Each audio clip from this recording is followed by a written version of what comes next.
Hello hello students, welcome to Dakshina e classroom. आज की class में अपन डिस्कस करने वाले हैं CT3 जेई मेंस का मैथ्स का पेपर। ठीक है, तो शुरू करते हैं। क्वेश्चन नंबर 1 देखो, यहाँ पे क्या बोल रहे हैं। फर्स्ट प्रॉब्लम में पेपर पर हम बोल सकते हैं कि जो जेई मेंस का पेपर आता है उसी टाइप का पेपर है। ठीक है, तो क्वेश्चन नंबर 1 देखो, 0 to pi e to the power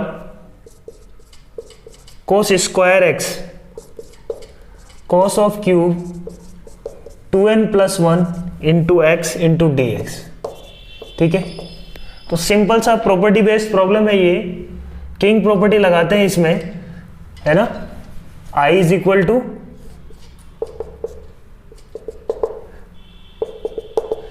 F of pi minus x, तो ये तो cos स्क्वायर एक्स ही आ जाएगा, cos cube of 2n plus 1 into pi minus x, ठीक है, इंटू dx। ठीक है, प्रॉपर्टी लगाई अपन ने F of a plus B minus x का integration 0 to pi a to the power cos square X, ये क्या हो जाएगा देखो, cos क्यूब है ना, तो cos of 2n plus 1 pi minus 2n plus 1 x, तो ये कौन सा क्वाड्रेंट है, सेकंड क्वाड्रेंट, उसमें cos क्या होगा, नेगेटिव, तो ये क्या आ जाएगा minus times cos of 2n plus 1 pi into x into d x. तो i इज इक्वल टू क्या आ गया बच्चों, minus i, that means 2i equal to 0, मतलब i इक्वल टू 0। अपन बोल सकते हैं काफी इजी प्रॉब्लम था ये। Question number 2, f of x is equal to mod of x minus 1 plus mod of cos of pi x. इसमें अपने को बताना है number of point of differentiability. अब ये प्रॉब्लम क्या है, थ्योरम ऑफ डिफरेंशिएबिलिटी का है, दो अलग अलग फंक्शंस हैं, ठीक है ना। तो इन दोनों अलग अलग फंक्शंस का जहां जहां पे नॉट डिफरेंशिएबल है वो पॉइंट्स निकाल लेते हैं। ये कहां पे नॉट डिफरेंशिएबल है, ये है ना, ग्राफिकली यदि देखें तो इसका ग्राफ होगा ऐसा कुछ, ठीक है। तो -1 पे, 1 पे और 0 पे, तो ये फंक्शन नॉट डिफरेंशिएबल है, 0, -1 एंड 1। ये फंक्शन कहां नॉट डिफरेंशिएबल होगा, इसका यदि ग्राफ बनाए तो इसका ग्राफ कैसा बनेगा, graph of this function will be cos of pi x है, तो ग्राफ मैं ऐसा ही बनाता हूं, और मोड है तो क्या हो जाएगा, ऊपर ही रहेगा। ये पाई एक्स है तो ये हो जाएगा 1/2, ये हो जाएगा अपने पास 3/2, और ये हो जाएगा अपने पास 2। तो अपने को चेक करना है किसमें, -2 से 2 में, ठीक है, -2 से 2 में। सिमिलर ऐसा ही सिचुएशन इधर होगा, तो मैं बोलूंगा कि ये नॉट डिफरेंशिएबल कहां पे है, 1/2 पे एंड -1/2 पे। सेम सिनारियो इधर होगा 3/2 पे एंड -3/2 पे, ठीक है। अब अलग अलग पॉइंट की बात करें, 0 पे, 0 पर फंक्शन क्या है, नॉट डिफरेंशिएबल है ये वाला, प्लस ये वाला फंक्शन क्या है, डिफरेंशिएबल। तो उस हर एक पॉइंट की यदि बात करें, उस हर एक पॉइंट पे क्या है, एक फंक्शन नॉट डिफरेंशिएबल है, दूसरा फंक्शन डिफरेंशिएबल है, ठीक है। तो इन दोनों का समेशन अपन जानते हैं कि f प्लस जी की बात करें, f नॉट डिफरेंशिएबल है किसी पॉइंट पे और ये डिफरेंशिएबल है, तो ओवरऑल जो फंक्शन मिलने वाला है that is not differentiable at x is equal, मान लो एट x नॉट, तो 8x नॉट, ये जो फंक्शन h ऑफ x है ये नॉट डिफरेंशिएबल होगा, ठीक है। उस प्रॉपर्टी से अपन ये बोल सकते हैं कि ये इन तीनों पॉइंट्स पे नॉट डिफरेंशिएबल होगा, पूरा ओवरऑल फंक्शन इन 4 पॉइंट्स पे, तो total not differentiable points will be 7, ठीक है। Not differentiable plus not differentiable, या है ना, उसके बारे में अपन कुछ नहीं बोल सकते, है ना। Not differentiable plus not differentiable के बारे में अपन डायरेक्टली कुछ नहीं बोल सकते, but not differentiable plus differentiable है तो वो हमेशा क्या होगा, function not differentiable. Question number 3, problem क्या है देखो, a b c are non zero vectors. तो यहां पे अपने को दिया हुआ है a cross b cross c is equal to 1/3 mod of c mod of b ए की डायरेक्शन में, ठीक है। थीटा अपने को दिया हुआ angle between b and c is theta, then find sine theta, ठीक है। वेक्टर ट्रिपल प्रोडक्ट है, यदि फॉर्मूला अपने को पता है, फॉर्मूला क्या होता है, फॉर्मूला अपन जानते हैं सी क्रॉस ए क्रॉस बी लिख लेते हैं, इसका फॉर्मूला अपन जानते हैं, है ना। इसको मैंने लिख लिया minus time c cross a cross b, इसका फॉर्मूला अपन जानते हैं क्या होता है, सी डॉट बी ए की डायरेक्शन में माइनस सी डॉट ए बी की डायरेक्शन में, बाहर माइनस है तो ओवरऑल अपन ने क्या रख लिया, माइनस, ठीक है। अब देखो ये अपने को क्या दिया हुआ है, 1/3 सी मोड बी ए की डायरेक्शन में, ठीक है। तो अपने पास क्या आ गया, C dot A B minus C dot B A, ठीक है, is equal to C dot B minus के साथ हो गया और सी डॉट ए बी प्लस के साथ, है ना, इज इक्वल टू अपने को क्या दिया हुआ है, 1/3 mod of C mod of B A की डायरेक्शन में, ठीक है। तो ये अपने को दिया हुआ है। अब अपने प्रॉब्लम क्या आ रही है, यहाँ पे ए और बी के बारे में नहीं पता अपने को कि ए और बी में कोलिनियर है या नॉन कोलिनियर है। यदि ये अपने को पता लग जाएगा कि नॉन कोलिनियर है, तब ये प्रॉब्लम बहुत सिंपल हो गया। अब नॉन कोलिनियर अपन कैसे पता लगाएंगे, देखो यहां से अपन ये बात पता करने वाले हैं, ए क्रॉस बी क्रॉस सी, यदि ये कोलिनियर होता है तो ए क्रॉस बी हो जाएगा 0 क्रॉस सी। बट अपने को कुछ ना कुछ दिया हुआ है मोड बी मोड सी के बारे में कि ए बी सी क्या है, नॉन जीरो वेक्टर्स है। तो ए बी सी यदि नॉन जीरो वेक्टर्स है तो mod of c non zero है, मोड ऑफ बी भी नॉन जीरो है, ए वेक्टर खुद नॉन जीरो है। इसका मतलब ए क्रॉस बी, ए और बी कोलिनियर नहीं हो सकते। कोलिनियर हुआ तो ये 0 हो जाएगा ना ओवरऑल, ठीक है। तो कोलिनियर नहीं है, इसका मतलब नॉन कोलिनियर है। यहां से अपन बोल रहे हैं कि a and b are non collinear first of all. अब यदि ए और बी नॉन कोलिनियर है तो अपने को पता है कि ए के कोफिशिएंट को कंपेयर कर दो, बी के कोफिशिएंट को कंपेयर कर दो, बी के कोफिशिएंट को कंपेयर किया तो सी डॉट ए क्या आ रहा है 0, ठीक है। और सी डॉट बी क्या आ जाएगा अपने पास, minus C dot B is equal to 1/3 mod of C mod of B, ठीक है। ये अपन कंपेयर इसलिए कर पा रहे थे क्योंकि ए और बी क्या है अपने पास, नॉन कोलिनियर। तो सी डॉट बी को अपन लिख सकते हैं mod of C mod of B into cos of theta is equal to क्या आ जाएगा, यहाँ से 1/3 mod of C mod of B, मतलब cos theta is equal to आ गया माइनस ऑफ 1/3। तो यहाँ से अपने को क्या निकालना था बच्चों, साइन थीटा। तो साइन थीटा क्या आ जाएगा, √1 माइनस 1/3 का होल स्क्वायर। तो ये क्या आ जाएगा 2√2/3, ठीक है। चारों ऑप्शन पॉजिटिव है तो कोई डाउट वाली बात ही नहीं है। क्वेश्चन नंबर 4, क्वेश्चन 4 क्या बोल रहा है देखो, cot inverse x plus cos inverse x is equal to 0 दिया हुआ। इस इक्वेशन को सॉल्व करना है। अपने को पता है कि ये जो कोट इनवर्स एक्स है इसका greatest integer, coat inverse x खुद क्या है, 0 to पाई ओपन में रहता है, ये क्या है, ये 0 to पाई क्लोज में रहेगा। तो ग्रेटेस्ट इंटीजर 0 होने का मतलब क्या है, ये भी ग्रेटेस्ट इंटीजर 0 हो जाए क्योंकि ये भी पॉजिटिव है, ये भी पॉजिटिव है, या 0 हो सकते हैं, ठीक है, यही पॉसिबिलिटी है। तो दोनों को एक साथ क्या होना पड़ेगा, 0। तो यहां से अपन क्या बोल रहे हैं कि greatest integer of coat inverse x को भी क्या होना पड़ेगा, 0, और greatest integer of cos inverse x को भी क्या होना पड़ेगा, 0 टू सेटिस्फाई दिस इक्वेशन। तो यहां से अपने पास क्या आ जाएगा, कोट इनवर्स एक्स होना चाहिए 0 तो हो नहीं सकता, 0 से लेके 1 के बीच में, 1 के इक्वल नहीं हो सकता। ऐसे ही कोस इनवर्स एक्स भी क्या हो जाएगा, यहां से एक्स की वैल्यू आ जाएगी, X will be from cot inverse X decreasing function होता है, तो X will be greater than cot 1 less than infinity. तो X is greater than cot 1, यहां से आया first. Second, cos inverse X क्या होना चाहिए, वो भी 0 से 1 के बीच में, तो एक्स भी डिक्रीजिंग फंक्शन होता है ना, cos इनवर्स x भी डिक्रीजिंग फंक्शन होता है, तो ये क्या हो जाएगा cos 1 से बड़ा और cos 0 विच इज 1। ठीक है, तो ये क्या आ रहा है cos 1 ओपन से लेके, अब इन दोनों का अपने को क्या लेना है इंटरसेक्शन। ठीक है, तो अपने को ये चाहिए कि cot 1 बड़ा कि cos 1 बड़ा, है ना। तो cot 1 और cos 1 में कौन बड़ा होगा, 1 अप्रोक्स अपन वैल्यू देखे तो 60 डिग्री 57 पॉइंट समथिंग होता है, तो 60 डिग्री के आसपास माने तो cot 60 डिग्री कितना होता है, cot 60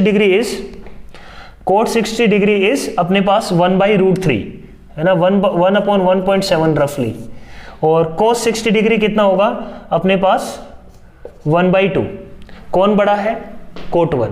तो अपन ले लेंगे फाइनल आंसर में cot 1 से लेके इसका मैक्सिमम वैल्यू, ये तो इन्फिनिटी तक जा रहा है बट ये रेस्ट्रिक्ट कर रहा है, this will be the answer cot 1 to 1।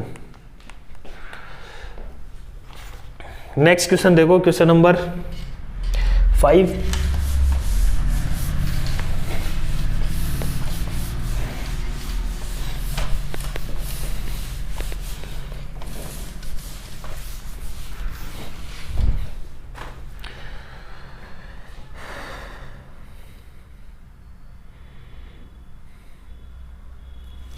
Question number 5, ABC, BCA, CAB ये साइक्लिक डिटर्मिनेंट है, याद रहना चाहिए अपने को। आंसर क्या था इसका, -(a + b + c) into a² + b² + c² minus ab minus bc minus ca। ठीक है, और इसको अपन ऐसे भी लिख सकते हैं -(1/2 a + b + c), 2 इसके साथ गया तो 2a² + 2b² + 2c² minus 2ab minus 2bc minus 2ca। इसको अपन ने क्या लिख दिया, a - b का whole square plus c - a का होल स्क्वायर, ये भी लिखा जा सकता है। अब देखो यहाँ से आ जाएगा, अपने को क्या दिया हुआ है, ABC are the sides of the triangle, triangle की साइड है तो मतलब a + b + c पॉजिटिव होगा। इक्विलेटरल नहीं है, इसका मतलब इक्विलेटरल नहीं है, तो इसका मतलब ये हो गया कि कम से कम there will be at least 2 sides such that a is not equal to b, hence this will be positive, this will be positive into some negative number, overall क्या आएगा नेगेटिव, तो ये क्या आएगा बच्चों नेगेटिव। ये याद रहना चाहिए अपने को रिलेशन। क्वेश्चन नंबर 6,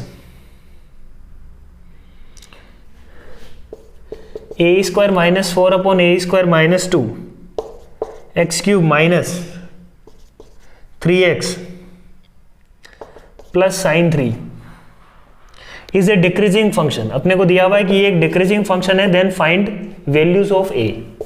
ठीक है, तो मैंने क्या बोला कि f' किया, f' क्या आ रहा है, a² - 4/a² - 2 into 3 into x² - 3।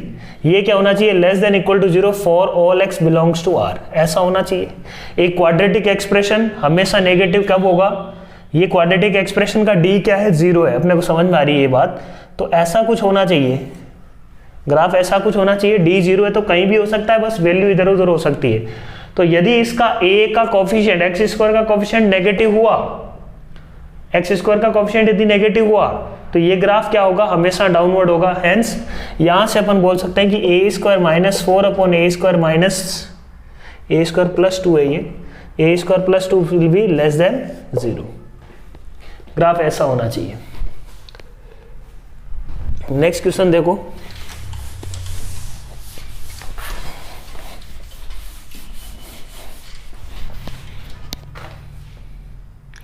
Question number 7 क्या बोल रहा है, देखो f of x is equal to 10x and g of fx is equal to दिया हुआ है अपने को f of x minus π/4। क्या कर सकते हैं, रख सकते हैं, fx को 10x डाल देते हैं, तो g of 10x क्या आया, f of x minus π/4 मतलब 10 of x minus π/4, तो वो क्या हो जाएगा 10x minus 1/10x plus 1। ठीक है, तो इसका मतलब g of 10x ये आया, 10x को क्या मान लेते हैं कुछ t, तो g of t क्या आ गया बच्चों, t - 1/t + 1। ठीक, ठीक बात बोलो। तो g ऑफ t आ गया, अपने को क्या निकालना है, g of f of gx। अब निकालना है अपने को f ऑफ gx, तो अपने को निकालना है tan of t minus 1 upon t plus 1। So first option is correct. Question number 8, अपने को दिया हुआ क्या है, मॉड ऑफ z बाई डब्ल्यू is equal to half, you have to find locus, है ना। इसको z को मान लेता हूं मैं x plus iota y is equal to, इसका लोकस निकालना है, ये मान लो कुछ फंक्शन कुछ p, इस p का लोकस निकालना है, मान लो x प्लस आयोटा y जिसको अपन ने माना है, that is 2z upon w plus w upon 2z। तो देखो z अपॉन w के बारे में इंफॉर्मेशन है और z अपॉन w सीधा सीधा यूज हो रखा है, तो अपने को पता है कि z अपॉन w को कुछ मानने से फायदा हो जाएगा अपना, बोलो। तो मैंने बोला कि ऐसा करता हूं, z अपॉन w को कुछ मान लेते हैं अपन, है ना, z अपॉन w को मान लेते हैं। यहां से अपन क्या मान सकते हैं, z अपॉन w को 1/2 into e to the power iota theta, ठीक है, मान सकते हैं, बोलो। 1/2 इसका z अपॉन w पूरा कॉम्प्लेक्स नंबर का 1/2 उसका क्या होगा, mod e to the power iota theta मान लो उसका एम्पलीट्यूड है, ठीक है। तो यहां से क्या है, देखो अपने पास x plus iota y is equal to, तो 2z बाई डब्ल्यू क्या होगा, e to the power iota theta, plus w by 2z क्या होगा, e to the power minus iota theta. Sum किया दोनों का तो क्या आ रहा है, 2 कोस थीटा, और आयोटा वाला पार्ट क्या है, 0, ठीक है, आयोटा इंटू 0। तो इसका मतलब आया x is equal to 2 cos theta और y इज इक्वल टू क्या आ रहा है, 0। तो x वेरी कर रहा है, थीटा तो अपन ने माना है, कोई दिक्कत नहीं, x वेरी करता है -2 से 2 के बीच में, और y वेरी कर रहा है, y इक्वल टू क्या है, 0। तो इसकी इक्वेशन क्या आई, y इक्वल टू 0 मतलब real axis, y equal to 0। Real axis में भी -2 से 2 के बीच में वेरी करेगा, है ना, पूरा रियल एक्सिस नहीं आएगा, बट यहाँ पे बेस्ट एप्रोप्रिएट ऑप्शन क्या है, यहाँ पे 1।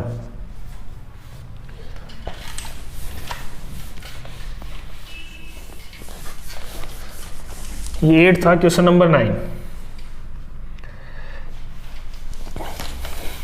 क्वेश्चन नंबर 9 भी काफी आसान है।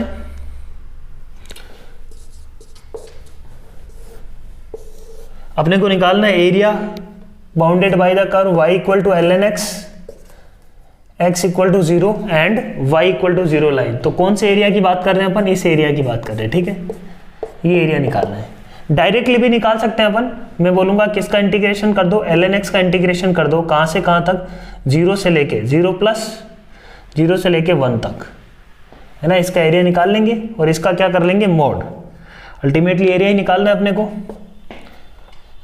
तो इसका यदि अपन ने इंटीग्रेशन किया तो क्या आएगा, 0 to 1 इंटीग्रेट करना है और इसका फाइनली अपन क्या निकाल लेंगे, मोड। तो 0 to 1 इंटीग्रेशन इसका क्या होगा, x ln x minus x, इसका इंटीग्रेशन बाई पार्ट से, ln x का इंटीग्रेशन याद भी रहना चाहिए अपने को, 0 प्लस से 1, लिमिट रख दो, 1 रखा तो क्या आया, 1 ln 1 माइनस 1 माइनस 0 प्लस रखेंगे, तो अब 0 प्लस पे ये जो फंक्शन है ना, अब इसकी लिमिट कैलकुलेट करनी पड़ेगी अपने को, क्योंकि 0 प्लस पे ये 0 और ये क्या है, minus infinity, 0 into infinity form, limit calculate करनी पड़ेगी। लिमिट कैसे कैलकुलेट करेंगे, x ln x की लिमिट कैलकुलेट करनी है अपने को, limit x tending to 0 plus, तो क्या होगा, इसको अपन ने लिख दिया ln x upon x, ln x upon 1/x, ठीक है।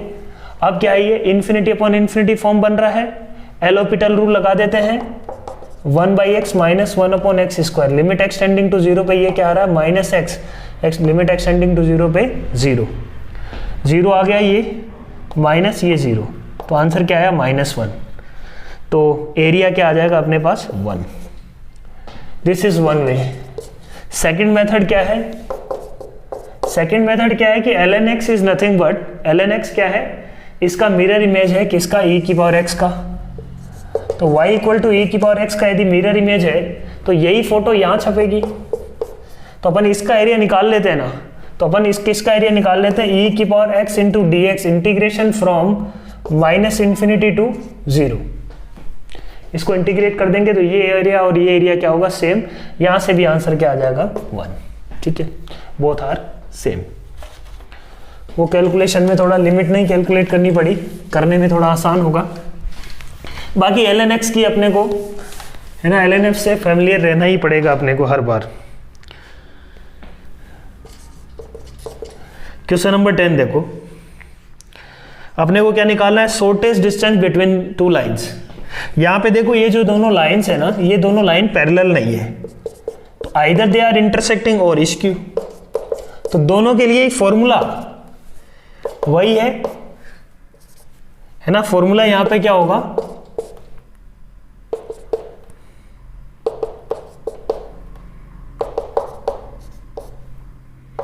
देखो यदि मैं फर्स्ट पे कोई पॉइंट की बात करूं, फॉर्मूला क्या होता है शॉर्टेस्ट डिस्टेंस का, a2 minus a1 dot b1 cross b2 upon mod of b1 cross b2, this is formula. ठीक है, तो फॉर्मूला ये अप्लाई कर देते हैं, है ना। यदि लाइंस पैरेलल नहीं है तो ये फॉर्मूला है ना। इंटरसेक्टिंग होगी तो भी इसका आंसर क्या आ जाएगा, 0, क्योंकि वो कोप्लेनर हो जाएगी, तो अपने आप ये आंसर दे देगा।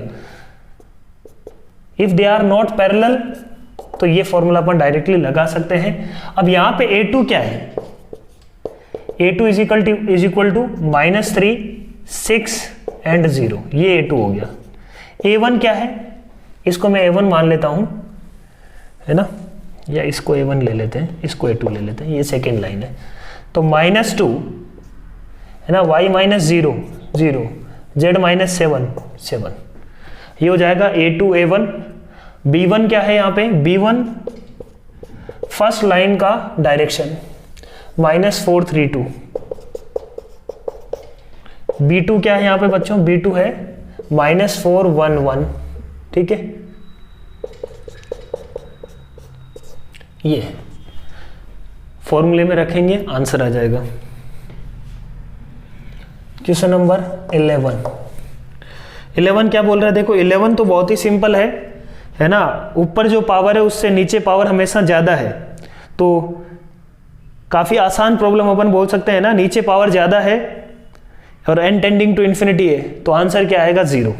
सिंपल प्रॉब्लम है। क्वेश्चन नंबर 12 क्या बोल रहे हैं अपन, a circular sector is formed by the thread of length L, what is the ratio of maximum area of sector thus formed to maximum area of rectangle formed by same thread। तो एक thread है, उससे एक तो अपन sector बना रहे हैं, है ना, पूरा ये सेक्टर बना रहे हैं उस थ्रेड से, और क्या बना रहे हैं अपन, एक रेक्टेंगल। तो उस रेक्टेंगल का मैक्सिमम एरिया और इसका थ्रेड से बनने वाला सेक्टर का मैक्सिमम एरिया, उनका आपस में क्या निकालना है अपने को, रेशियो। ठीक है, ये अपना प्रॉब्लम है। पहले मैक्सिमम एरिया निकाल लेते हैं। तो इस थ्रेड से मैक्सिमम एरिया का सेक्टर कितना बनेगा, तो अपन ने मान लिया क्या कि इसका रेडियस है, उस सेक्टर का रेडियस है r।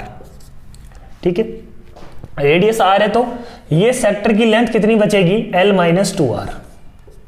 बोलो, ये r, ये लेंथ पूरी L थी, तो L - 2r। अब इस सेक्टर का एरिया की बात करते हैं, तो ½ r² इंटू थीटा, ये होता है एरिया, होता है यही ½ r² theta. Area is equal to ½ r² into, अब थीटा निकालते हैं, थीटा क्या होगा, theta is equal to arc upon radius, ये आर्क हो गया अपॉन रेडियस r। तो एरिया यहां पे क्या आ रहा है, देखो 1/2 r, है ना, इसको अपन सिंप्लीफाई करेंगे तो LR माइनस 2 टाइम्स r²। ठीक है, ये आ गया। अब dA/dr कर लेते हैं, क्योंकि r ही वेरिएबल है, यहाँ पे L वेरिएबल नहीं है। डिफ्रेंशिएट किया तो 1/2 इंटू L - 4r, तो r dA/dr को 0 किया, इक्वल टू 0 करने पे r की वैल्यू क्या आ जाएगी, L/4। अपन देखेंगे कि d²A/dr² इस केस के लिए क्या आएगा, नेगेटिव। तो r इक्वल टू L/4 के लिए ये क्या आ रहा है, एरिया इसका क्या आ रहा है, मैक्सिमम। तो एरिया निकाल लेते हैं, मैक्सिमम एरिया क्या आ जाएगा, L/4 रख दो यहाँ पे, इस फॉर्मूले में रख दो L/4, ½ यहाँ पे ही रख दो, r r cancel, L/4 into L minus 2 into r क्या है, L/4। तो ये आंसर क्या आ रहा है अपने पास, देखो L माइनस L/2, तो 1/2 इंटू L/4 इंटू L/2 हो जाएगा L²/16, ठीक है। तो ये आ गया मैक्सिमम एरिया ऑफ सेक्टर। अब अपन निकालते हैं मैक्सिमम एरिया ऑफ रेक्टेंगल, काफ़ी आसान है, इसको A मान लेते हैं, तो ये A होगा, ये B होगा, ये B होगा। अपने को पता है कि 2A + 2B is equal to L, तो यहाँ से B की वैल्यू क्या आ जाएगी, L माइनस 2A अपॉन 2। अब निकाल लो एरिया क्या है, एरिया है A इंटू B, तो A into L minus 2A/2। Now DA/DA equal to 0। यहाँ से देखो L की वैल्यू क्या आ जाएगी, सॉरी A की वैल्यू क्या आ जाएगी यहाँ से L/4। अगेन वही है कि A is equal to L/4 होगा तब एरिया मैक्सिमम होगा, और ये क्या बन जाएगा, स्क्वायर, और एरिया मैक्सिमम क्या आ जाएगा इस केस में भी L²/16। क्लियर है पॉइंट। तो ये रेशियो निकल आया, यहाँ पे रेशियो क्या आ रहा है, 1। So this was the problem. Simple है काफी।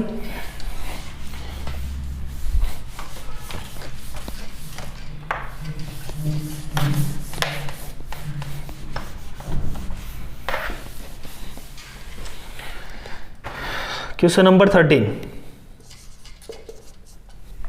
क्या बोल रहे हैं अपन यहाँ पे, f(x) into f(y) minus f(xy) is equal to x plus y for all xy belongs to R, ठीक है, ऐसा है। और f(1) अपने को क्या दिया हुआ बच्चों, f(1) क्या दिया हुआ है, पॉजिटिव।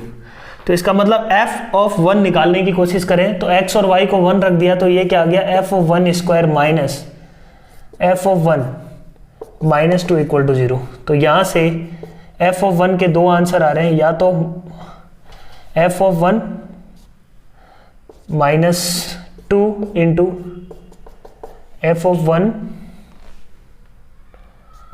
प्लस 1 इक्वल टू 0, है ना। ये दो फैक्टर है। अब f(1) माइनस 1 तो हो नहीं सकता क्योंकि f(1) पॉजिटिव दिया हुआ है, तो f(1) को क्या होना पड़ेगा, 2। यहां से फॉर श्योर है अपन f(1) इज इक्वल टू 2। अब f(1) इज इक्वल टू 2 आ गया तो y की जगह 1 रख दो, है ना, y की जगह क्या रख दो, 1। तो क्या आ जाएगा, देखो f(x) into f(1) minus y की जगह 1 रखा तो ये आ जाएगा f(x) is equal to x plus 1। तो यहां से f(x) क्या निकल आया, 2 times f(x) minus f(x), f(1) की वैल्यू रख दी 2, तो ये आ जाएगा f(x) is equal to x plus 1। मतलब ये फंक्शन आ गया f(x), तो f इनवर्स x क्या आ जाएगा, इनवर्स इसका क्या हो जाएगा, y माइनस 1 हो जाएगा, x is equal to y minus 1, मतलब y is equal to x minus 1। ये इसका क्या हो गया, इनवर्स, इनवर्स वाले तरीके से दोनों एक दूसरे के इनवर्स आ गए। ये अपने को h(x) निकालना है, तो फंक्शन h(x) क्या होगा, h(x) होगा x² माइनस 1, है ना, x plus 1 into x minus 1, x² minus 1। अब अपने को बात क्या करनी है, h of sine x plus cos x function की। तो h of sine x plus cos x मेरे पास क्या दिखेगा, साइन एक्स प्लस कोस एक्स का होल स्क्वायर माइनस 1। तो ये क्या है, 1 प्लस साइन 2x माइनस 1, मतलब साइन 2x बच गया। अब ये फंक्शन, इस फंक्शन का मैक्सिमम डिक्रीजिंग इंटरवल क्या होगा, maximum decreasing interval sign 2x का, साइन x का क्या होता है, उसका हाफ होगा, और साइन x का मैक्सिमम डिक्रीजिंग इंटरवल होता है पाई, तो इसका क्या हो जाएगा, π/2। क्लियर है point, B option.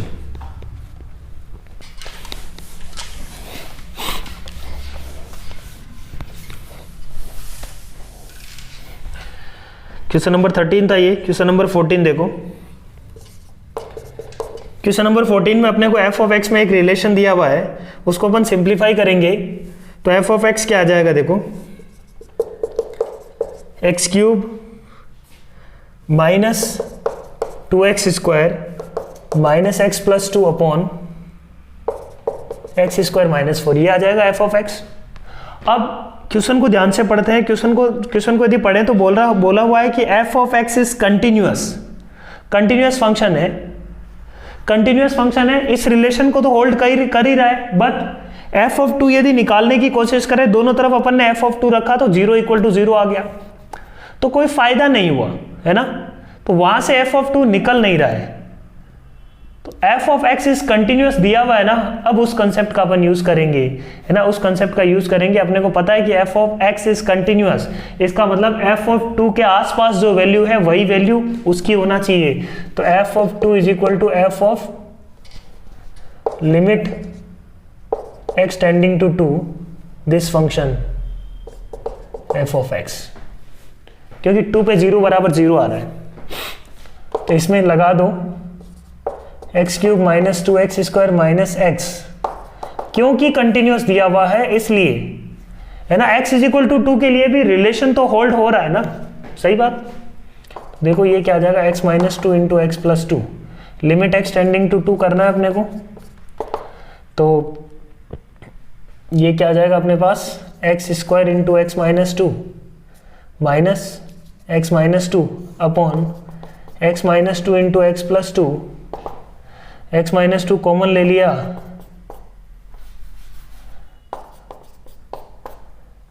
x² - 1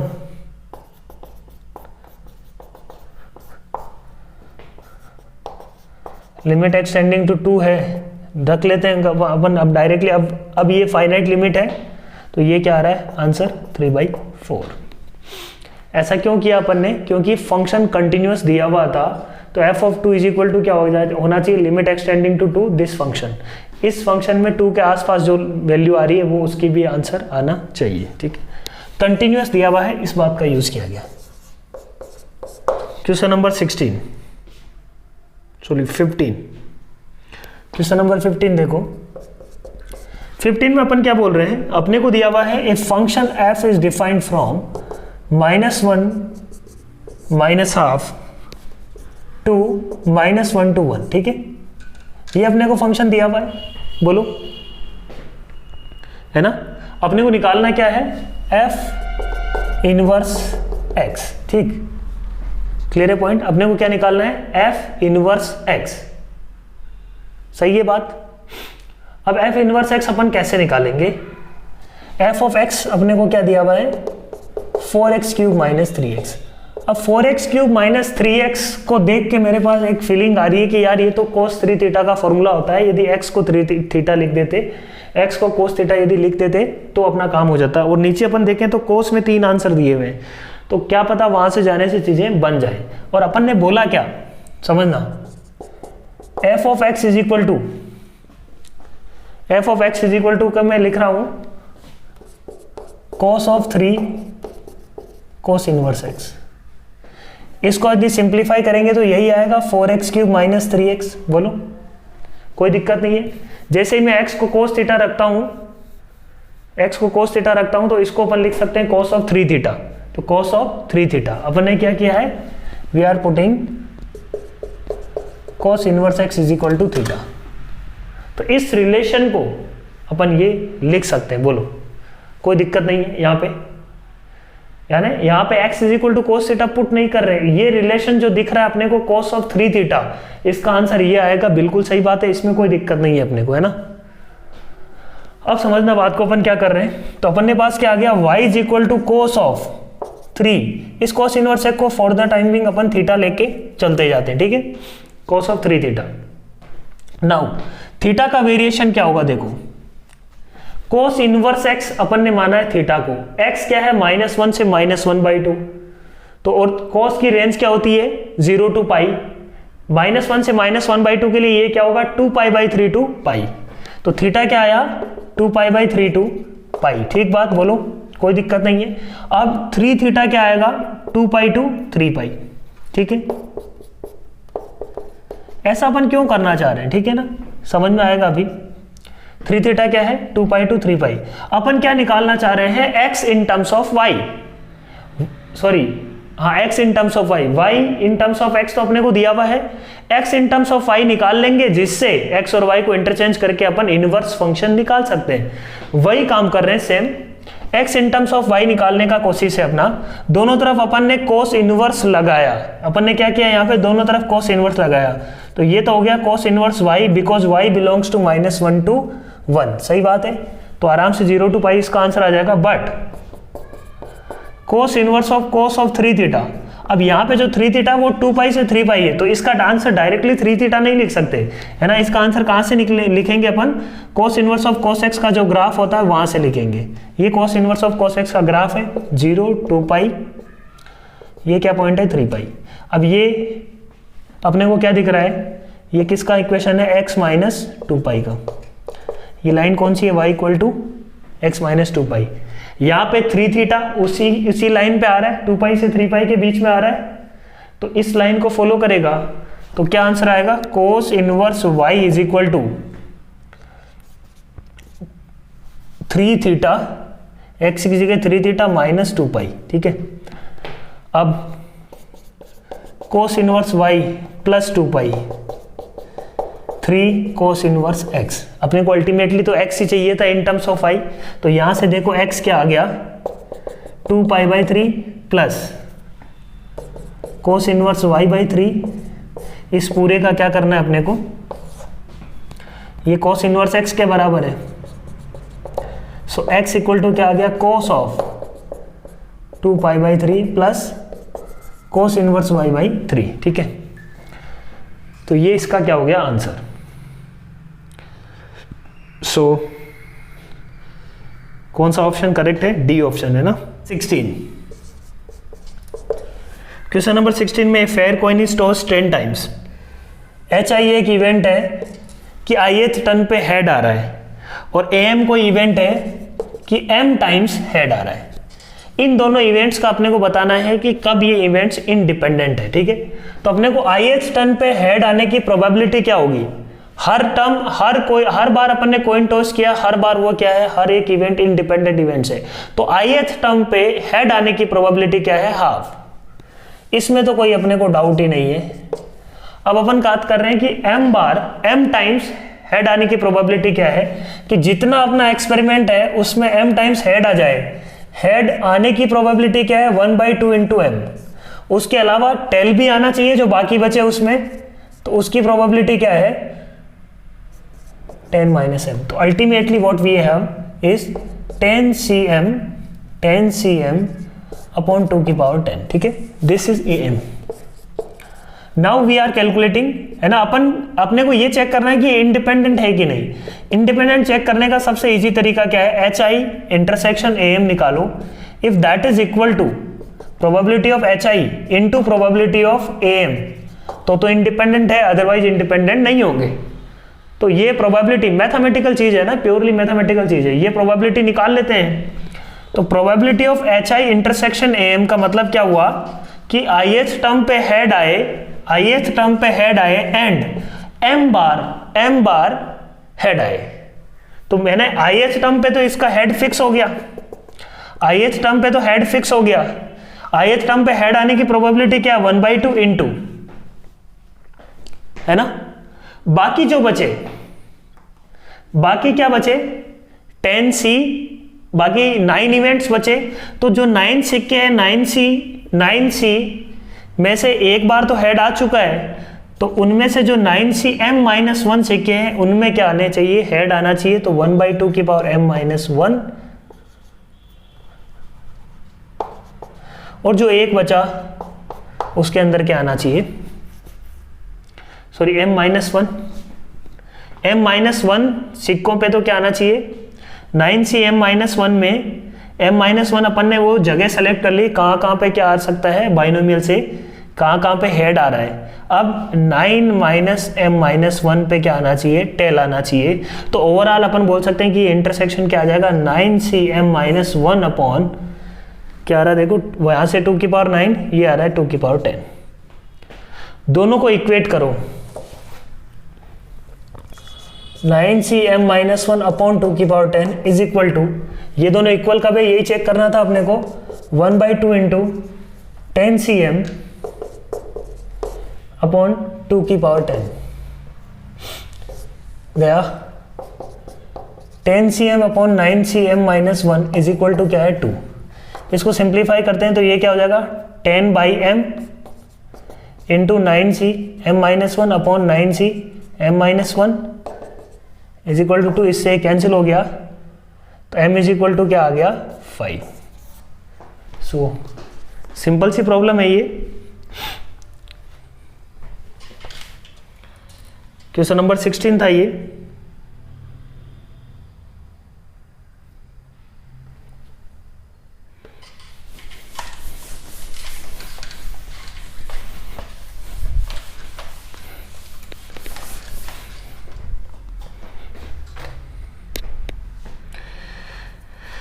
next देखो क्वेश्चन नंबर 17, बहुत ही इजी प्रॉब्लम है। सर्किल दिया हुआ अपने को y is equal to √5 minus x square, मतलब सर्किल का जस्ट अपर वाला पार्ट, ठीक है। और एक अपने को दिया हुआ y is equal to mod of x minus 1। इन दोनों का क्या निकालना है एरिया। पॉइंट ऑफ इंटरसेक्शन निकालो और इंटीग्रेट कर दो। ये एरिया की अपन बात कर रहे हैं तो इन दोनों का पॉइंट ऑफ इंटरसेक्शन कैसे निकालेंगे, √5 minus x is equal to mod of x minus 1।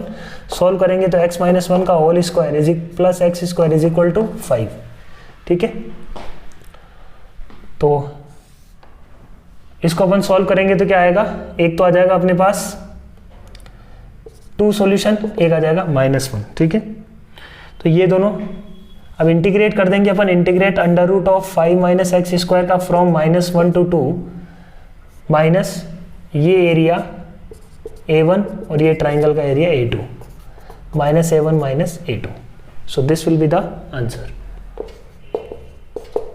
Question number 18, fx is minima of these two function and maxima of these two function.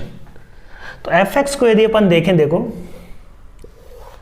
पहले अपन बात करते हैं minima of y equal to x and y equal to x square. ये दो function है, इन दोनों का minima का मतलब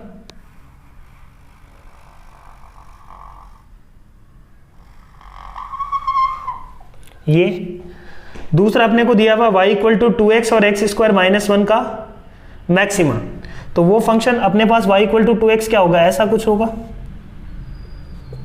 है ना। और x स्क्वायर माइनस 1 कैसा होगा, ऐसा कुछ होगा, x स्क्वायर माइनस 1, है ना। इन दोनों फंक्शन का क्या लेना अपने को, मैक्सिमा। तो मैक्सिमा लेने के लिए मैंने ये वाला पार्ट इसका हटा दिया, इसका ये वाला पार्ट हटा दिया। चेक कर लेंगे अपन क्या क्या दिया हुआ है। f of x is continuous at x is equal to 0, सही बात है। Which of the following is false, है ना। f of x is differentiable at x is equal to 1। तो डिफरेंशिएबिलिटी यहाँ पे चेक करेंगे अपन x इज इक्वल टू 1 पे। तो f डैश 1 प्लस निकाल लेते हैं और f डैश 1 माइनस निकाल लेते हैं। f डैश 1 प्लस निकाला बच्चों, तो f डैश 1 प्लस क्या आ रहा है, f डैश 1 प्लस कौन सी डेफिनेशन फॉलो करेगा, ये है x की। तो f डैश 1 प्लस तो हो गया 1। f डैश 1 माइनस किसको फॉलो करेगा, एक्स स्क्वायर। तो हो जाएगा उसका डिफरेंशिएशन क्या है 2x, तो 2 इंटू 1। तो दोनों क्या आ रहे हैं, डिफरेंट आ रहे हैं। इसका मतलब function is not differentiable at x is equal to 1, hence 2 is false. Question number 19 देखो, 0 to 4 integration under root of x minus 4 का x माइनस 2 का होल स्क्वायर प्लस 4। और ये जो है ना, ये ब्रैकेट में है पूरा, plus x minus 2 into d x. अब ये अजीब सा फंक्शन दिख रहा है और अपने को समझ में आ रहा है कि 4 माइनस एक्स रखने के इस पर फर्क नहीं पड़ेगा, ये चेंज होगा। देखते हैं करके। दिस इज इक्वल टू आई, तो आई इज इक्वल टू क्या आएगा, 0 to 4 ln ऑफ, ये तो सेम रहेगा। अपन क्या लिख रहे हैं, f ऑफ x को रिप्लेस कर रहे हैं f of a plus B minus x a, king property. ये हो जाएगा 2 माइनस एक्स का स्क्वायर प्लस 4 प्लस, तो 2 माइनस एक्स मतलब माइनस ऑफ एक्स माइनस 2 आ गया ये, ठीक है। चेंज हुआ, कुछ बदला हुआ, बट देखो ध्यान से, इसको अपन कुछ कर सकते हैं इसके साथ। इसको मैंने क्या किया, रेशनलाइज किया। तो रेशनलाइज किया मतलब अपन ने under root of x minus 2 का whole square plus 4 plus x minus 2 का मल्टीप्लाई और डिवाइड कर दिया, उससे क्या फ़ायदा हुआ? उससे फ़ायदा हुआ ये बन गया x माइनस 2 का whole square plus 4 minus of x minus 2 का स्क्वायर। ठीक है, तो देखो i इज इक्वल टू क्या आ गया अपने पास? i is equal to 0 to 4 ln of 4 minus i। ठीक है, तो 2i इज इक्वल टू क्या आ गया? देखो ये वही इंटीग्रेशन है ln of a minus ln of b, तो ln of b जो है वो वही इंटीग्रेशन है। तो 2i इज इक्वल टू क्या आ जाएगा? 4 ln 4, i is equal to 2 ln 4 which can be written as 4 ln 2। Question number 19।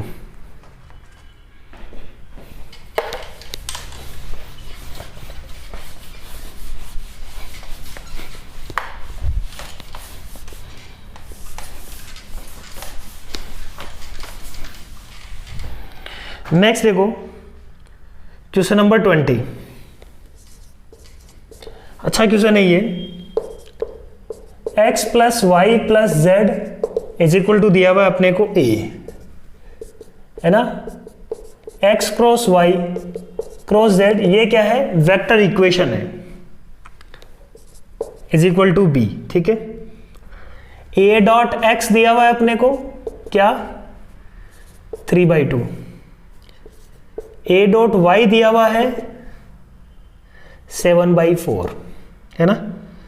Mode of a दिया हुआ अपने को 2, और अपने को इंफॉर्मेशन जो चाहिए y और z के बारे में एंगल चाहिए, मतलब y डॉट z चाहिए पहली बात, और x y z सारे जो है वो यूनिट वेक्टर से ये दिया हुआ है ना। ये सारी बातें अपने को लेट से पता है। तो अपन y और z के बीच में एंगल चाहिए, y और b के बीच में एंगल चाहिए, x y के बीच में एंगल चाहिए, ये सब अपने को वो निकालना है। ठीक है, तो y z x z इनके बीच में एंगल निकालना, मतलब x dot y y dot z ये सब निकालना पड़ेगा अपने को। तो वो निकालने का क्या तरीका है? तो मैंने क्या बोला, इस इक्वेशन को पहले तो मैंने स्क्वायर कर दिया दोनों तरफ, है ना। दोनों तरफ स्क्वायर किया तो इधर तो आ गया मोड ऑफ a का स्क्वायर 4, इधर क्या आ जाएगा? X square plus Y square plus Z square plus 2 into X dot Y Y dot Z Z dot X. तो ये आ जाएगा अपने पास X square plus Y square plus Z square, मतलब 3 plus 2 times sigma X dot Y. ठीक है, तो यहाँ से सिग्मा एक्स डॉट वाई आ जाएगा क्या? 1/2। Equation number 1, x dot y plus y dot z plus z dot x. दूसरा अपन क्या बात कर रहे हैं? दोनों तरफ x का मल्टीप्लाई कर दो, x के साथ पूरे इक्वेशन में डॉट प्रोडक्ट कर दो, है ना। पूरे में x के साथ डॉट प्रोडक्ट करेंगे तो ये क्या होगा? x dot x which is 1 plus x dot y plus x dot z is equal to क्या है? x डॉट a, जो कि गिवन है अपने को, है ना। a डॉट एक्स क्या दिया हुआ? 3/2 डॉट प्रोडक्ट विथ x। फिर नेक्स्ट स्टेप में अपन ने कर दिया डॉट प्रोडक्ट विथ, यहां से क्या आ जाएगा? देखो ये सेकंड इक्वेशन बन गई एक तरीके से। थर्ड इक्वेशन मैंने बोला y के साथ डॉट प्रोडक्ट कर दो इसका, तो x dot y plus 1 plus y dot z is equal to a dot y which is 7/4। Third equation. Equation 1, equation 2, equation 3 से अपन क्या निकाल सकते हैं? देखो this equation minus this equation क्या बचेगा? यहाँ पे x dot y plus y dot z बचने वाला है। x डॉट जेड तो कैंसिल हो जाएगा, अब क्या बचेगा? y dot z. तो 1 माइनस 2 किया मैंने, क्या बचेगा? y dot z minus 1 is equal to 1/2 minus 3/2, minus 2/2 मतलब -1, मतलब y डॉट जेड क्या आ गया? 0। y और z आपस में परपेंडिकुलर है फॉर श्योर। ऐसे अपन ने क्या किया? 1 माइनस 3 करते हैं एक बार। 1 माइनस 3 किया तो क्या आएगा अपने पास? x dot y y dot z, यहां पे क्या बचेगा अपने पास? x डॉट वाई कैंसिल हो गया, x dot y plus y dot z plus z dot x। तो यहां से निकलेगा अपने पास x डॉट z। ठीक है, माइनस किया तो देखो क्या आ रहा है? x dot z -1 is equal to 1/2 minus 7/4 which is -5/4 है ना। तो x dot z is equal to क्या आ जाएगा देखो, -1/4, ठीक है। x डॉट z क्या है, -1/4। और अपने को क्या क्या चाहिए, x डॉट z के बारे में इंफॉर्मेशन मिल गई कि ऑब्ट्यूस है, x and y is acute, अपने को फॉल्स बताना है, angle between x and y is acute, x और y के बीच में x डॉट y भी चाहिए अपने को, है ना। x डॉट y यहां से निकाल लेते हैं, देखो x डॉट z आ गया, y डॉट z आ गया अपने पास, y डॉट z इसमें यूज कर लेते हैं ना, y डॉट z है 0, तो यहां से x डॉट y क्या आएगा, 7/4 माइनस 1 3/4, x डॉट y क्या आया 3/4, ठीक है। तो angle between x and y is acute, ये भी ट्रू है, y is perpendicular to z, ये भी ट्रू है, y is perpendicular to b, अभी एक ही ऑप्शन बचा तो 2 इज फॉल्स, बाकी तीनों तो ट्रू प्रूफ कर दिए अपन ने, उसको आगे सोल्व करने की जरूरत भी नहीं है। सोल्व करने को अपन ट्रिपल प्रोडक्ट लगा के सोल्व कर सकते हैं, बट आगे सोल्व करने की जरूरत यहाँ पे नहीं है, ठीक है। क्वेश्चन नंबर 20 था ये। Question number 21, integration f of x दिया हुआ है 1 to x ln t 1 plus t dt, अपने को निकालना है f ऑफ 1/x, तो f ऑफ 1/x क्या हो जाएगा, ये हो जाएगा, क्या बोलो, ठीक है। अब मेरे को पता है कि इसको इससे कंपेयर करवाना है अपने को, तो मैंने क्या किया, t को रिप्लेस कर दिया किससे, 1/u से, तो ये क्या आ जाएगा 1 to 1/x हो जाएगा x, ln ऑफ 1/u रखेंगे तो माइनस ln u आ गया, 1 plus 1/u into -1/u square है ना du, dt is equal to -1/u square du, तो ये क्या आ जाएगा 1 to x, ये माइनस से माइनस कैंसिल हो गया, ln of u into 1 plus u du, इसको t में चेंज कर लो, 1 to x डमी वेरिएबल से ln t upon t into 1 plus t dt, it doesn't matter कौन सी प्रॉपर्टी लगा रहे हैं अपन, dummy variable property.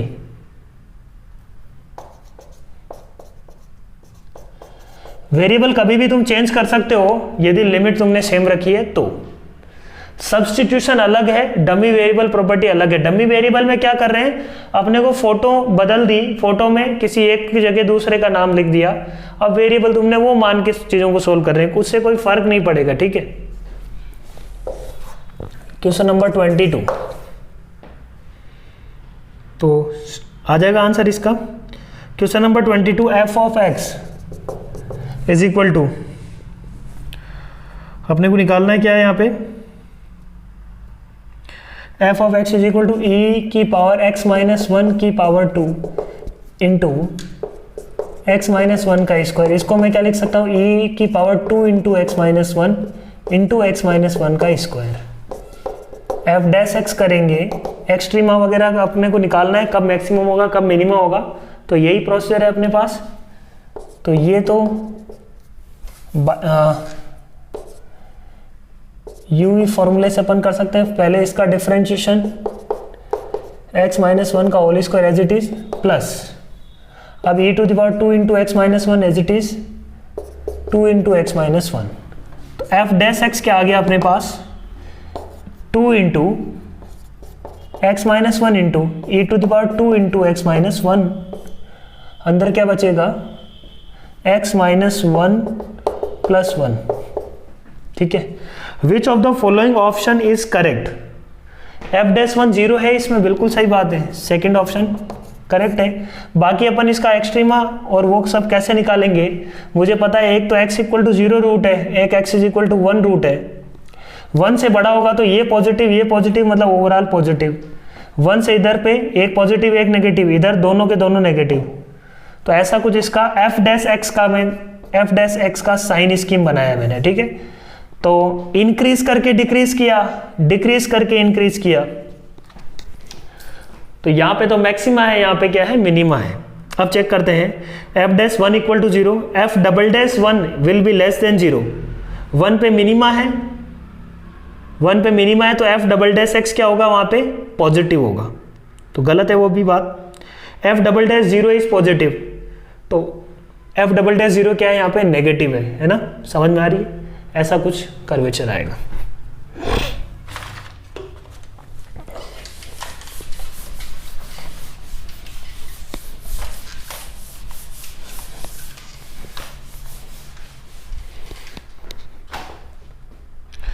Question number 23,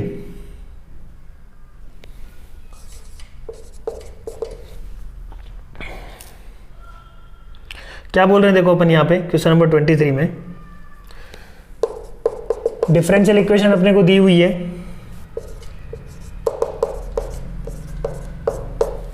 ठीक है। तो y डैश क्या आ गया अपने पास X Y upon x square plus Y square, homogeneous differential equation है, एक्स स्क्वायर का डिवाइड कर दिया 1, एक्स स्क्वायर का डिवाइड करते ये क्या हो जाएगा y by x upon 1 plus y by x का whole square.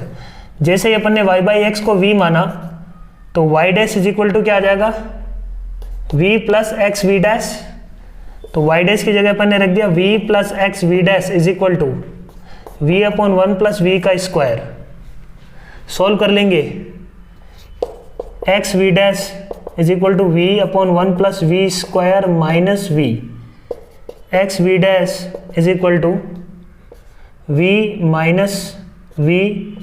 Minus v cube upon 1 plus we square, ठीक है। तो यहाँ से देखो dv बाई डी एक्स, इसको इधर ले आए 1 plus we square upon we cube is equal to minus d x upon x, this into d v. Integrate कर देंगे इसको, इंटीग्रेशन क्या हुआ 1 अपॉन वी स्क्वायर हो जाएगा minus 1 upon 2v square plus we square upon we cube 1 by V, तो हो जाएगा ln of v is equal to minus of ln x plus C. अपने को दिया हुआ है कि 1,1 इसको सेटिस्फाई कर रहा है, मतलब x इज इक्वल टू 1 रखने पे y इक्वल टू 1 मिलना चाहिए। पहले तो चेंज कर दिया इसको माइनस 1 बाई 2, वी को अपन ने रख दिया y बाई एक्स, तो y square upon x square plus ln of y by x is equal to minus of ln of x plus c. y equal to 1 x is equal to 1 रखा हो यहाँ पे, तो क्या आएगा minus 1 by 2 plus ln 1 हो गया 0, ये भी हो गया 0 प्लस c इक्वल टू आ गया माइनस का हाफ, ठीक है। रख देंगे यहाँ पे, तो यहाँ पे क्या आ जाएगा अपने पास minus 1 by 2 X square upon Y square plus ln of y by x is equal to minus ln x minus half.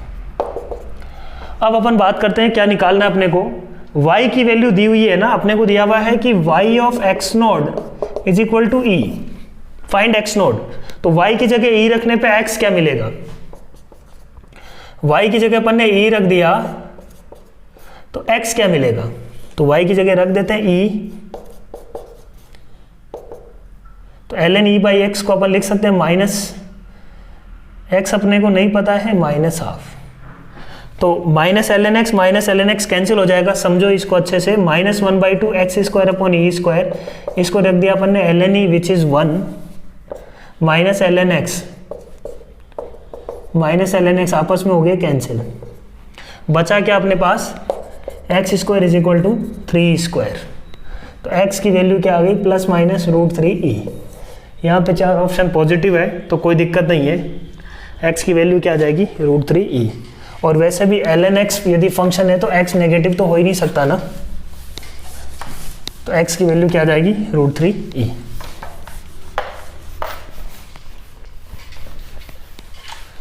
Question number 23 था ये। क्वेश्चन नंबर 24 अपने को दिया हुआ यहाँ पे 3 सिस्टम ऑफ इक्वेशन है, इसका डेल्टा यदि निकालना है तो डेल्टा क्या है ABC BCA CAB, तो डेल्टा बेसिकली क्या है minus 1 by 2 a plus B plus C, a minus B का whole square plus b minus C का whole square plus c minus a का होल स्क्वायर, ये डेल्टा है। साइक्लिक क्वाड्रिलेटरल साइक्लिक डिटरमिनेंट में ये अपने को याद रखना होता है, ठीक है। अब अपने को जो ऑप्शन दिए हुए हैं उसको समझते हैं। Consistent if p equal to q equal to r, तो तो P equal to q equal to r यदि हुआ, अपने को फॉल्स बताना है कौन सा फॉल्स है, तो पहला फॉल्स पकड़ते ही अपन उसको उड़ा देंगे, है ना। P equal to q equal to r हुआ तो ये सिस्टम क्या हो जाएगा, होमोजीनियस। और अपने को पता है कि होमोजीनियस सिस्टम का मतलब क्या है, या तो उसके क्या होंगे वन सॉल्यूशन या उसके होंगे इनफाइनाइट सॉल्यूशन, क्योंकि 0 0 0 तो उसका एक सॉल्यूशन हमेशा होगा। तो कंसिस्टेंट अपन किसको बोलते हैं, या तो यूनिक सॉल्यूशन होना चाहिए उसका या इनफाइनाइट सॉल्यूशन होना चाहिए, नो सॉल्यूशन नहीं होना चाहिए, then we say it is a consistent. तो P equal to q equal to r के लिए होमोजीनियस बन रहा है तो मतलब सिस्टम कंसिस्टेंट है। अब आगे डेल्टा को चेक करने का जरूरत ही नहीं है, मतलब 1 इज करेक्ट। 2 पे बात करते हैं। A equal to B equal to C and P Q R are distinct. A equal to B equal to C का मतलब डेल्टा क्या आ गया बच्चों, 0। डेल्टा 0 है ना, डेल्टा 0 है। और यदि इस सिस्टम को यदि अपन A equal to B equal to C को रखें तो ये क्या बन जाएगा, x plus Y plus Z is equal to X plus Y plus Z is equal to X plus Y plus Z equal to इस टाइप का, ठीक है। ए बी सी यदि सेम है तब ए से पूरे को या बी से सेकेंड इक्वेशन को सी से डिवाइड करेंगे। और अपने को बोला हुआ है कि p q r are distinct, p q r are distinct, है ना, पी क्यू आर यहाँ पे डिस्टिंक्ट है। तो यहाँ पे क्या पॉसिबिलिटी है कि कंसिस्टेंट की पॉसिबिलिटी कब बनती है कि P Q R डिफरेंट है, P minus Q, Q minus P, है ना। जैसे P मान लो हो गया 2, Q हो गया, R हो गया मान लो 4, तो P माइनस Q यहाँ पे 1 है, Q माइनस R यहाँ पे क्या होगा, Q minus R will be 1, है ना। P माइनस क्यू भी यहाँ पे क्या है 1 है, बट R माइनस पी क्या होगा इस केस में, R minus P will be different, R minus P will be what 4 minus 2 आएगा। तो एक तरीके से अपन बोल सकते हैं कि मैक्सिमम दो सेम होंगे, यदि 2 को सेम करते हैं तो तीसरा तो पक्का से अलग होगा। तो अपन ये बोल सकते हैं कि 2 लाइन्स है, पैरेलल लाइन्स है, 2 प्लेन्स है, पैरेलल प्लेन्स है, और तीसरा प्लेन जो है प्लेन है, 2 ही प्लेन एक दूसरे के ऊपर हो सकते हैं एट मैक्स, ये हो सकता है दोनों ही अलग हो, है ना। डिफरेंस यदि 1 2 3 का हो तो कुछ भी हो सकता है, बट ये अपने को पता है कि तीसरा प्लेन तो अलग होगा ही। यदि 2 को अपन सेम करने की कोशिश करते हैं तो तीसरा अपने आप क्या हो रहा है, अलग हो रहा है। इसका मतलब पैरेलल प्लेन और डिफरेंट है, तो इसका मतलब ये इनकंसिस्टेंट है, और अपने को क्या दिया हुआ है, ये कंसिस्टेंट। इसका मतलब ये बात यहाँ पे हो गई गलत, और 2 इज फॉल्स। तो स्टेटमेंट 2 ही फॉल्स हो गया। 3 की बात कर लेते हैं। Consistent if a b c are distinct and a plus B plus c is not equal to 0।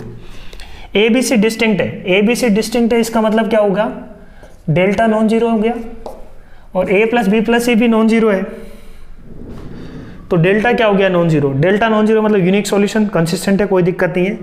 Consistent if A equal to B equal to C, तो A equal to B equal to C पे भी consistent हो सकता है ना, A equal to B equal to C पे consistent हो सकता है, पॉसिबिलिटी बन सकती है यहाँ पे, है ना। P equal to q equal to r हो जाए तो कंसिस्टेंट हो जाएंगे, कोई दिक्कत ही नहीं है, ठीक है। तो वहां पे पॉसिबिलिटी है, तो एब्सोल्युटली गलत कौन सा हुआ, 2।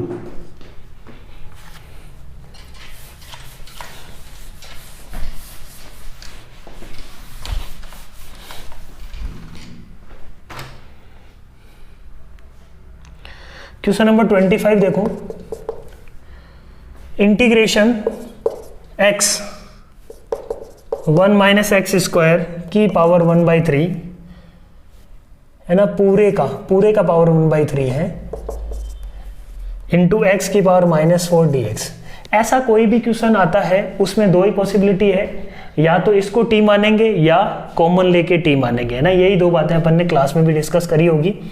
तो मैंने बोला कि क्या करते हैं, इसमें से एक्स स्क्वायर कॉमन ले लेते हैं, एक्स स्क्वायर कॉमन ले लेते हैं, ये हो जाएगा एक्स क्यूब, ये हो जाएगा 1/x स्क्वायर -1 की पावर 1/3 एक्स की पावर -4 dx।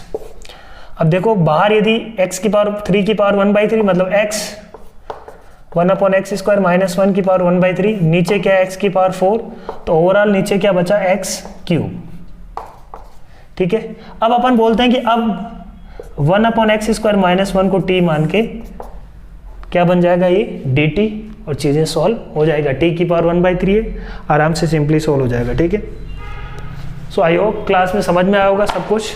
कोई भी डाउट है इसके अंदर तो तुम मेरे से फिर से पूछ सकते हो ड्यूरिंग डाउट क्लास। ठीक है, so thank you very much, all the best,